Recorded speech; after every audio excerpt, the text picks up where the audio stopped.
Hello ninth class. आज हम आपकी एसएसटी की वर्कशीट 48 पर चर्चा करेंगे। जैसे कि आपको पता ही है कि हमारा चैप्टर नाजीवाद और हिटलर का उदय चल रहा है, जिसका ये 6th पार्ट है। ठीक है, हम पीछे पढ़ चुके हैं, अपने पिछले वर्कशीट्स में देख चुके हैं कि किस तरीके से नाजीवाद और हिटलर ने मिलकर नाजीवाद का प्रचार किया और पूरे विश्व में अपना परचम फैलाने का प्रयास किया। और हिटलर ने एक जन एक साम्राज्य के नारे पर जोर देते हुए अपने देश से यहूदियों, बीमारों, अपंगों को अपने देश से बाहर खदेड़ दिया या गैस चैम्बर्स में डालकर उनको मार डाला था। ठीक है, हम अब तक देख चुके हैं। आगे हम देखते हैं कि किस तरीके से नाजीवाद ने नाजी का विश्व में प्रचार किया। नाजी शासन ने मीडिया का बड़ी होशियारी से इस्तेमाल किया। उन्होंने अपने तौर तरीकों को बयान करने के लिए नए शब्द ईजाद किए। नाजियों ने अपने अधिकृत दस्तावेजों में हत्या या मौत जैसे शब्दों का कभी इस्तेमाल नहीं किया। सामूहिक हत्याओं को विशेष व्यवहार, अंतिम समाधान, यूथेनेसिया, चयन और संक्रमण मुक्ति आदि शब्दों का प्रयोग किया। ठीक है, तो नाजीवाद ने अपने एक जन एक साम्राज्य के नारे को बुलंद करने के लिए एक तो उन्होंने अपंगों, बीमारों, यहूदियों को अपने देश से बाहर किया, उन्हें मौत की सजा दी। लेकिन वो इतने चमत्कारिक भाषण हिटलर खुद भी देता था और उसके जो समर्थक थे, उसके जो फॉलोअर्स थे, वो लोग भी शब्दों को, अपने भाषण में शब्दों का चयन बड़े सोच समझ कर करते थे। ठीक है, तो उन्होंने कभी भी हत्या और मौत जैसे शब्दों का प्रयोग नहीं किया। हत्या और मौत जैसे शब्दों का उन्होंने कभी प्रयोग नहीं किया। सामूहिक हत्या जब वो जैसे यहूदियों की सामूहिक हत्या की गई, तो उसको उन्होंने किस रूप में रखा कि ये अंतिम समाधान है। यहूदियों के संदर्भ में उन्होंने क्या शब्द यूज़ किया कि ये यहूदियों के प्रति एक विशेष व्यवहार है और अंतिम समाधान उनकी मृत्यु ही है। विकलांगों की जब मृत्यु उन्होंने की, उनको सामूहिक हत्या दी, तो उसे यूथेनेसिया कहा।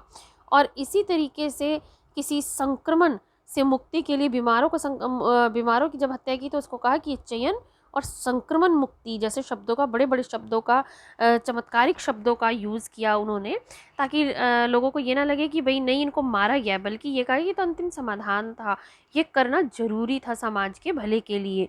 ठीक है, तो इस तरीके से उन्होंने अपने शब्दों का जो चयन किया नाजीवाद ने, वो बहुत ही सोच समझ कर किया। और मीडिया का उन्होंने खासकर नाजीवाद के प्रचार के लिए मीडिया का प्रयोग खासकर उन्होंने किया था। इवैक्यूएशन का मीनिंग होता है खाली कराना। तो इवैक्यूएशन का अर्थ था उनके लिए कि लोगों को गैस चैम्बर में ले जाएं। ये आपको आ सकता है एक नंबर में क्वेश्चन कि इवैक्यूएशन का क्या मीनिंग है। तो इवैक्यूएशन का क्या मीनिंग है? लोगों को गैस चैम्बर में ले जाना। गैस चैम्बर को संक्रमण मुक्ति क्षेत्र भी उन्होंने कहा कि भाई ये बीमार लोगों को मुक्ति दिलाने वाला और बीमारों से लोगों को मुक्ति दिलाने वाला एक संक्रमण मुक्ति क्षेत्र है। ठीक है, तो ये वहाँ पे गैस चैम्बर में ले जाकर लोगों को सामूहिक मृत्यु दी जाती थी। लेकिन इन्होंने इसे मृत्यु नहीं कहा, बल्कि इन्होंने कहा ये तो मुक्ति का क्षेत्र है। तो संक्रमण मुक्ति क्षेत्र इन गैस चैम्बर्स को कहा गया, इवैक्यूएशन कहा गया। गैस चैम्बर स्नान घर जैसे दिखाई देते थे और उनमें नकली फव्वारे भी लगे हुए थे। तो नाजी विचारों को फैलाने के लिए तस्वीरों, फिल्मों, रेडियो, पोस्टरों, आकर्षक नारों और इश्तिहारी पर्चे का खूब सहारा लिया गया। किस किस का सहारा लिया उसने अपने विचारों को फैलाने के लिए? तस्वीरों का, फिल्मों का, रेडियो, पोस्टर, आकर्षक नारे और इश्तिहारों का प्रयोग, इश्तिहार यानी एडवर्टाइजमेंट्स का यूज़ किया गया। जिन गैस चैम्बर्स में ले जाकर सामूहिक मृत्यु दी जाती थी, वो एक बाथरूम यानी स्नानघर, बड़े बड़े स्नानघर जैसे लगते थे और उसमें फव्वारे भी लगे हुए थे। नकली थे वो फव्वारे, सिर्फ दिखाने के लिए। ठीक है, तो पोस्टरों में जर्मनी के दुश्मनों की खास छवि दिखाई जाती थी। जो जर्मनी के दुश्मन होते थे उनको एक खास छवि के रूप में दिखाया जाता, जैसे उनका मजाक उड़ाई जा रही है, उन्हें अत्याचारक के रूप में दिखाना। ठीक, तो पोस्टरों में जर्मनी के दुश्मनों की खास छवियाँ दिखाई जाती थी, उनका मजाक उड़ाया जाता था, उन्हें अपमानित किया जाता था, उन्हें शैतान के रूप में दिखाया जाता था। अब आपका ये क्वेश्चन आ सकता है कि पोस्टर में जर्मनी के दुश्मनों को किस रूप में दिखाते थे? उनकी खास छवि दिखाई जाती थी, मजाक उड़ाते हुए, अपमानित करते हुए, शैतान के रूप में उन्हें दिखाया जाता था। इसके अलावा हिटलर समाजवादियों और उदारवादियों को भी अपने से कमतर मानता था, उनकी भी जो अपना दुश्मन मानता था। तो समाजवादियों और उदारवादियों को कमज़ोर और पथभ्रष्ट तत्वों के रूप में प्रस्तुत किया जाता था कि ये तो पथभ्रष्ट करने वाले लोग हैं, जो लोगों को पथभ्रष्ट करते हैं। उन्हें विदेशी एजेंट कहकर बदनाम किया जाता था। नाजीवाद ने लोगों के दिलो दिमाग पर गहरा असर डाला, उनकी भावनाओं को भड़काकर उनमें गुस्से और नफरत को अवांछितों पर केंद्रित कर दिया। ठीक है, तो नाजियों ने एक तो सबसे बड़ी बात है, अत्याचार तो किए, लेकिन उन्होंने कभी इसे अत्याचार का रूप नहीं दिया, शब्द नहीं दिए। उन्होंने कभी हत्या और मौत जैसे शब्दों का भी यूज़ नहीं किया, बल्कि वो हर तरह की जो सामूहिक हत्या वो करते थे उसको उन्होंने एक अलग ही शब्द दे दिया था, जैसे यूथेनेसिया का अंतिम समाधान, चयन और संक्रमण से मुक्ति। इस तरह गैस चैम्बर्स को उन्होंने स्नान घर के रूप में दिखाया और उन्हें संक्रमण मुक्ति क्षेत्र कहा। अपने दुश्मनों को वो पोस्टर्स के माध्यम से, रेडियो फिल्मों के माध्यम से अपने दुश्मनों की खास छवि दिखाते थे, उन्हें शैतान के रूप में प्रदर्शित करते थे। उदारवादी समाजवादियों को उसने क्या कहा कि तो पथभ्रष्ट तत्व हैं जो समाज को पथभ्रष्ट करते हैं, विदेशी एजेंट हैं, इन पे विश्वास नहीं करना चाहिए। तो अपने इन तरीकों के माध्यम से, जिसमें उसने मीडिया का खूब बढ़ चढ़कर प्रयोग किया, उसके माध्यम से नाजियों ने जो था लोगों के दिलो दिमाग पर अपना पूरा असर डाल दिया, लोगों के दिमागों को कंट्रोल कर लिया था उसने। अपने भाषण और तरीकों के माध्यम से लोगों के दिमागों को अपने कंट्रोल में कर लिया और कहा कि तुम्हारा जो दिमाग है वो पूरी तरह से ध्यान जो है वो अपने अवांछित लोगों से नफरत और गुस्से और बदला लेने की तरफ केंद्रित होना चाहिए। तो इस तरीके से उन्होंने नाजीवाद का प्रचार किया। नेक्स्ट अब हम आते हैं कि नाजीवाद पर आम लोगों की क्या प्रतिक्रिया थी, लोग क्या सोचते थे नाजीवाद के बारे में। तो इसमें हम ये कहेंगे कि बहुत सारे लोग जो थे वो नाजी शब्द आडंबर और धुआंधार प्रचार का शिकार हो गए। भाई बहुत आक्रामक तरीके से, बहुत ही जोरदार तरीके से हिटलर और नाजी लोग जो थे भाषण देते थे, तो और शब्दों का चयन बड़ा अच्छा करते थे। तो जो बहुत सारे लोग थे वो नाजी शब्द आडंबर और धुआंधार प्रचार का शिकार हो गए, वो उनके झांसे में आ गए, चक्कर में आ गए और वे दुनिया को नाजी नज़रों से ही देखने लगे और अपनी भावनाओं को नाजी शब्दावली में ही व्यक्त करने लगे। अब क्या था कि अब उनके दिलो दिमाग पर सब कुछ नाजीवाद छा गया था। वो जो बोलते थे वो भी नाजियों की बातें होती थी, वो जो काम करते थे वो भी नाजीवाद से प्रभावित थी। यानी पूरी तरीके से नाजीवाद ने लोगों को आकर्षित कर लिया था। जैसे कि आप देखो, आपको अगर कोई एक्ट्रेस या एक्टर पसंद है, उसका तौर तरीका पसंद है, तो आप अपनी हर चीज़ में उसके तौर तरीकों को लेकर आओगे, उसकी तरफ बोलोगे, उसकी तरफ चलोगे, क्योंकि वो आपको आकर्षित कर रहा है। तो इसी तरीके से ये जो लोग थे जर्मनी के और विश्व के भी, वो नाजीवाद के प्रचार से काफ़ी प्रभावित हुए और उसकी तरफ आकर्षित हो गए। तो अब उनकी हर चीज़ में नाजीवाद झलकता था। उन्हें पक्का विश्वास था कि नाजीवाद ही उनके देश को तरक्की के रास्ते पर ले जा सकता है और यही व्यवस्था सबका कल्याण करेगी। ठीक है, तो इस तरीके से नाजीवाद ने पूरी लोगों को अपनी तरफ कर लिया था और लोगों की प्रतिक्रिया क्या थी कि वो उनका विश्वास पूरी तरह से नाजीवाद पर टिक गया था कि यही हमारे शुभचिंतक है और यही हमारे कल्याण कर सकता है। लेकिन जैसे एक सिक्के के दो पहलू होते हैं, तो उसी तरीके से इसके भी दो पहलू थे। बहुत सारे लोगों ने नाजीवाद का विरोध भी किया, हालांकि अधिकांश लोगों कोई विरोधी कदम उठाने, मतभेद व्यक्त करने, नाजीवाद का विरोध करने से डरते थे, क्योंकि उन्हें पता था कि विरोध करने का अर्थ है गैस चैम्बर में जाकर उनकी हत्या हो जाना। तो वे अपने दिल की बात कहने के बजाय आंख फेर कर चल देना ज़्यादा बेहतर समझते थे। यानी वो बजाय अपने विरोध को, अपने क्रोध को प्रदर्शित करने की, वो सोचते थे कि इससे अच्छा है कि इन चीज़ों से दूर ही रहो, और वे आंख फेर कर चल देते थे। तो हम क्या देखते हैं कि लोगों की प्रतिक्रिया क्या थी। दो तरह के लोग थे, एक तो वो थे जो पूरी तरीके से नाजीवाद में सिर से लेकर पैर तक डूब चुके थे, उनकी हर चीज़ में नाजीवाद झलकता था, और दूसरी तरफ वे लोग थे जो नाजीवाद के विरोध में थे, लेकिन डर के कारण वो अपने विरोध को प्रदर्शित नहीं करते थे। अगला आता है आपका महाध्वंस। महाध्वंस यानी ध्वंस हो जाना, किसी चीज़ का ख़त्म हो जाना, बुरी तरीके से बर्बादी हो जाना।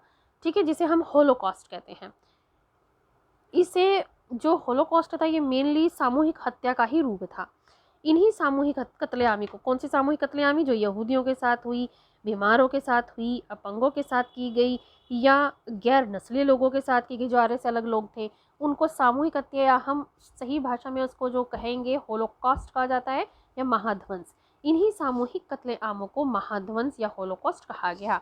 जो कुछ हुआ उसकी गवाही घेटों और कैंपों में नारकीय जीवन भोगने वालों के लिखे दस्तावेजों आदि में स्पष्ट देखी जा सकती है। ठीक है, इनकी गवाही जो थी कि इन्होंने क्या किया वहाँ पे होलोकॉस्ट, ये गैस चैम्बर्स में जो घेटो थे, घेटो होता था जहाँ पे एक लकड़ी का फट्टा होता था और उसमें गर्दन को अटका कर उनकी, जैसे इस तरीके से ये होता था, ये आपकी बुक में दे भी रखा होगा। तो इस जगह पर गर्दन को रखा जाता था और ऊपर से इसको एक आरे की तरह होता था और उससे उसकी गर्दन काट दी जाती थी। ठीक है, तो ये घेटो होता था। तो घेटो में और कैंपों में, कैंप जो होते थे जहाँ पे इनको रखा जाता था, वहाँ जो ये नारकीय जीवन जी रहे थे उनके बारे में जो डॉक्यूमेंट्स लिखे गए हैं उससे हम स्पष्ट रूप से ये देख सकते हैं कि किस तरीके से इन्होंने महाध्वंस किया था। उनमें से बहुत से डायरियाँ लिखी, नोटबुक लिखी और दस्तावेजों के संग्रह इन्होंने बनाए। बहुत सारे हमें इसके बारे में डॉक्यूमेंट्स मिलते हैं। दुनिया के बहुत सारे हिस्सों में स्मृति लेखों, डायरी, साहित्य, वृत्तचित्र, गीतों, स्मारकों, संग्रहालयों में इस महाध्वंस का इतिहास और स्मृति आज भी जिंदा है। ठीक है, तो हम इन जो उन्होंने सामूहिक हत्या की उसके जो सबूत हैं वो आज भी लोगों की स्मृति में भी जिंदा है। उसका इतिहास साहित्यों में हम देख सकते हैं। उस समय के लोगों ने जो अपनी डायरियाँ लिखी, स्मृति लेख लिखे, वृत्तचित्र लिखे, उनमें ये महाध्वंस का काला चिट्ठा लिखा हुआ है।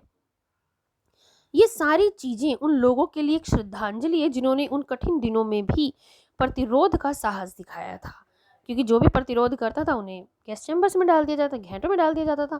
तो उन लोगों के लिए भी ये सारी बातें शर्मनाक यादगार हैं जिन्होंने ये जुल्म उठाए, और उनके लिए चेतावनी है जो खामोशी से सब कुछ देखते रहे। ठीक है, तो महाध्वंस क्या था? हॉलोकॉस्ट, जिसमें सामूहिक कत्लेआम किया जाता था। ठीक है, तो अब हम इसके क्वेश्चन आंसर्स की तरफ चलते हैं। सबसे पहला क्वेश्चन है कि हिटलर ने नाजी विश्व दृष्टिकोण को जर्मनी में किस प्रकार आकर्षक बनाया? ये हमने यहाँ पढ़ा कि उन्होंने इसके लिए मीडिया का यूज़ किया, अच्छे अच्छे शब्दों का प्रयोग किया, हत्या और मौत जैसे शब्दों का यूज़ ना करके उसकी जगह पर यूथेनेसिया, चयन, संक्रमण मुक्ति, अंतिम समाधान जैसे शब्दों का यूज़ किया था। महाध्वंस का अर्थ नाजियों के लिए यहूदियों के लिए किस तरह से भिन्न था? देखिए, अब यहाँ पे आपका ये आ जाएगा, यहूदियों के लिए ये क्या था?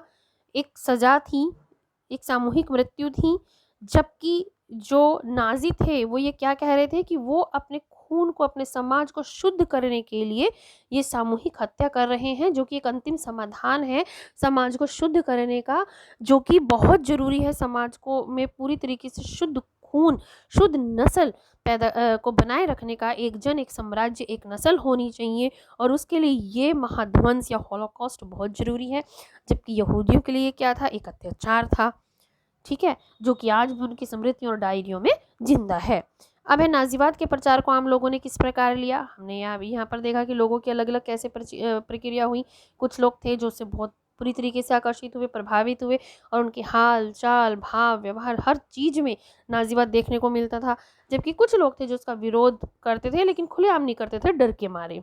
ठीक है, नेक्स्ट आपका इसमें आता है एक, क्योंकि आपका अपने सोच पर आधारित क्वेश्चन इसमें जरूर दिए जाते हैं आपको, ताकि आपकी सोच विकसित हो। तो ऐसे एक क्वेश्चन यहाँ पर है। कल्पना कीजिए कि आप जर्मनी के किसी स्कूल के विद्यार्थी हैं। स्कूल में आपके बहुत सारे यहूदी दोस्त हैं। आपका मानने की यहूदी खराब नहीं होते, ऐसे में आप अपने पिता से क्या कहेंगे? इस बारे में एक अनुच्छेद लिखो। ठीक है, तो इसमें आप अपनी सोच का यूज़ करोगे, यहूदियों के बारे में बताओगे। इसमें आप अपने बड़ों का और अपने दूसरे अध्ययन सामग्री का प्रयोग भी कर सकते हो, लेकिन लिखना आपको अपने ही शब्दों में है। ठीक है, तो इस तरह मुझे उम्मीद है कि आपको ये पूरी वर्कशीट समझ में आ गई होगी और आप अच्छे से इसके क्वेश्चन आंसर्स कर सकोगे। Best of luck.